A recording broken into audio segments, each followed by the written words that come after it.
Multiple greetings, everyone. This is Dr. Sehlawi, and I'm going to share with you a brief introduction to educational research. In this brief introduction to educational research, we are going to cover the following topics briefly. What is research in general? The purpose of educational research? The language of critique and language of possibility in education and how it is relevant to engaging in educational research. The structure of educational research in general and action research in particular, and we will conclude with the basic steps in educational research. Okay, so what is research? Research is not just a matter of gathering information, moving it from one place to another, or a catchword used to draw attention. This is not what research is about. Research is a systematic process of collecting, analyzing, and interpreting information or data in order to increase our understanding of a phenomenon or phenomena that we are interested in or concerned about. So, for any research to start, we need to have a question or a problem to explore. And then that requires clear articulation of a goal and clear specifications of a plan for proceeding to achieve that goal. Usually, research usually divides the principal problem into more manageable sub-problems and is guided by the specific research problem or questions or hypothesis or hypotheses if we have multiple hypotheses. And it accepts certain critical assumptions, as we will see later throughout the course, whether we are talking about quantitative research or qualitative research. And also it requires the collection and interpretation of data in an attempt to resolve the problem that initiated the research. And research in general can be structural or cyclical, as we will see later in this brief introduction. So, generally speaking, research entails systematic collection of information about the activities, characteristics, outcomes of programs, and or evaluating the effectiveness of services provided to the communities and individuals whom we serve. Research activities may include needs assessment, quality improvement, monitoring, and evaluation. And these activities usually inform organizational direction, develop programs, and refine or improve services.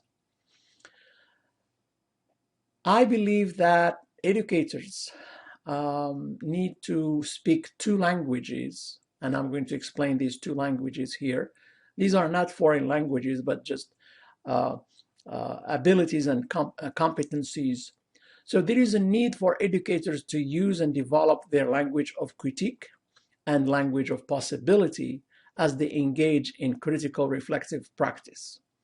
In order to speak these two languages, educators need to become critical consumers and producers of research with an ultimate goal of improving their practice and empowering themselves and their students. Unfortunately, most of the time, teachers are consumers of research only. And even that consumption of research is done sometimes uncritically. So this is why we need to develop these languages and develop our abilities to engage in research. So the two languages that we refer to here are the language of critique refers to the ability to defend your pedagogical decisions in front of peers and others. And that would include administrators, parents, other students, and so on and so forth, any audience. So your ability to tell somebody that and defend your practice and tell them pedagogically why you are doing the things you are doing the way you are doing it. And the language of possibility refers to the teacher's ability to use their language of critique to bring about change for a better world. So for more on these two languages and how they look like in the classroom, I would refer you to the following resource. in one of my books, Sehlawi 2018, Teaching ESL and STEM Through CALL, a research-based interdisciplinary critical pedagogical approach. You will see there a VNet or classroom scenario or scenarios where these two languages are translated into practice. So the language of critique is our knowledge base, is our ability to defend ourselves pedagogically, and you should know what you are doing. You should master your subject matter, your content area, and your ability, and teach it effectively. And your language of critique will allow you to bring about change to your context. Okay, purposes of educational research. To me, educational research assists teachers to develop both languages mentioned above. And I believe in a phronetic approach in conducting educational research. In other words, educational research should, number one, be practical and useful. This is that phronetic approach. To improve practice, so that's another big goal for educational research, expand our knowledge, empower the teacher and the learner, emancipate the mind, and encourage critical thinking and advocate for social justice. After all, isn't education supposed to enlighten people and help them build a better world that fosters values of integrity? That's a question I will leave you with to ponder on and to think about. And of course, that's the ultimate goal of education. So when we look at the structure of educational research, at this visual here, we can see that in a pyramid shape, at the bottom and the base and the foundation of educational research is to develop our research questions. Our research, as I mentioned earlier, cannot start without a very good researchable question. Okay, then we move on to design our research design or develop our research design, collect the data, analyze the data, and draw conclusions. And of course, once you draw those conclusions, you will end up writing a report and sharing your findings and results with the professional community and your colleagues. However, action research usually follows a cyclical or helical pattern instead of pyramid shape.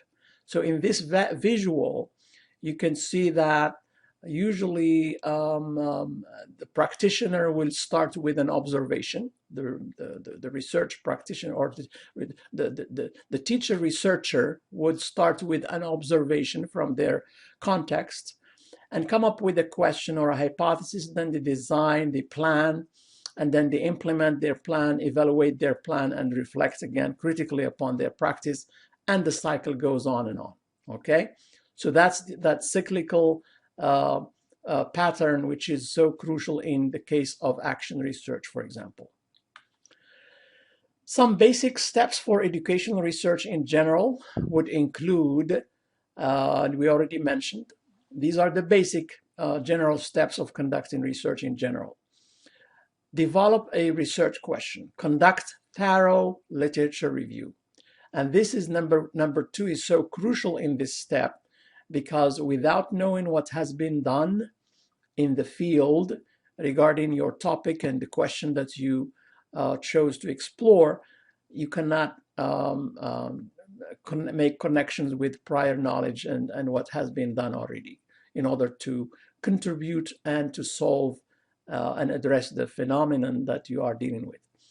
Now, based on that literature review, you will be able to refine or redefine your research questions and your hypotheses based on your literature review.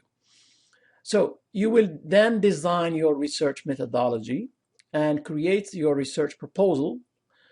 And of course, once we have a good proposal and we are about to implement it, we will have to apply for the IRB approval through the university's the university system. And then you can go ahead and start collecting your data and analyzing your data, and then drawing your conclusion, writing your final reports of your findings.